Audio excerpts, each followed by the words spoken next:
There. Ready? Bash, go. So Seabreeze is a build that was completed in 2022 by RX Architects.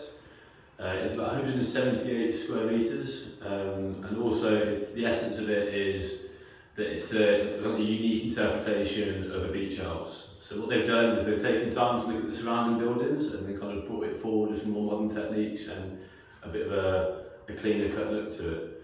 So the way that they've achieved this is when they were looking at the build, they had to make some decisions on materials. Due to it being along the beachfront, it's susceptible to quite a lot of heavy weather conditions. So that included things like high winds, exposure to salt, the sand, other methods like that kind of over time would wear away the building.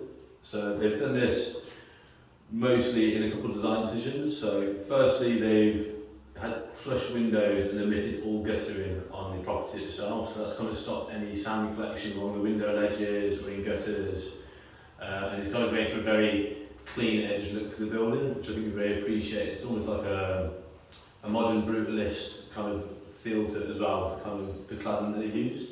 So the cladding itself was all designed through as well to make sure that the building was protected. So it was a troweled microfiber concrete, which once put around the building kind of basically created like a sealed envelope which kind of protects it from all the weather conditions. So what they've also done with that, to kind of get a bit of a lighter feel to it, a bit of a softer touch to all these hard edges, is they put a pink pigment into the microfiber concrete itself. So this is kind of, in essence, they've kind of played on like a kind of childlike design in the face and the elevations of the building, as well as kind of the colour of it being pink. It's kind of reminiscent of like ice cream, candy floss, something like that, that kind of makes it brings like the seaside feel to it as well as it backs out onto the sand dunes. So to make use of the smaller space as well, they've got quite a lot of bespoke joinery within the building. So the bespoke joinery is kind of, if you look at the design in the kitchen, like all the cabinets and the way that the wood-lined bedrooms and everything's put together, it kind of creates a very nice kind of wholesome, festive feel going through the whole building.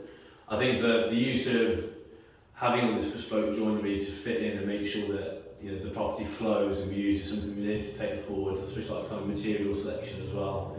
Very sustainable kind of choice to be made when we're doing this. They've also kind of really thought into kind of like a luxury essence of what people can be doing. Like the idea of the building being based onto the seafront there is to enjoy those views of the English Channel. It's to experience that seaside feel. So with the amount of windows on the back of the building, the light really kind of allows that to come into it. I think in essence, the material selection is probably what I take forward from this the most, and kind of the use of small spaces. So I think that's that, yeah.